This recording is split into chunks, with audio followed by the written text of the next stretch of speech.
Bakit pagod ka? Pagod lang ako eh. Pagod lang po ako. Ganun. Anong kinain mo sa school? Daming pagkain, daming chichirya, Wala. french fries, ice cream.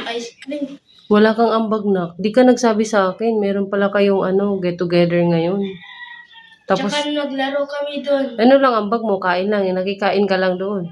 Tsaka naglaro kami, may games. Oo? Ganun? Tsaka nagsasayaw. May pasok po kayo bukas? Wala.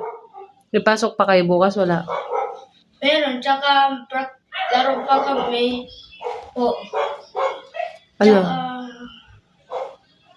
mag-games kami doon ulit dun sa school. Huwag ka nang pumasok. Sayang pamasahe. Pagod sa ba. Wala kang ambag sa pagkain nila eh. Ano sabi ni teacher?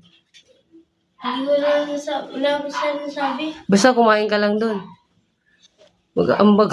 Wala kang ambag. Tapos nag-uwi ka pa, nag-take home ka pa, wala ka nang ambag. Nag-thank you ka ba dun? Talaga? Meron doon popcorn na chichirya, tsaka meron inuman na, apple na, juice na apple, hindi juice na apple, tsaka orange apple. Ay, di, orange juice. Ganon. Tsaka meron, Andun yung mami ng mga classmate mo? Andun yung mami nila? Wala. Ba't ang dami nilang pagkain? Kasi di ka nagsabi sa akin, magdadala pala kayo ng pagkain. Wala kang share. Wala. ano namin, cheers naman doon eh. Sige na, magbabay ka na.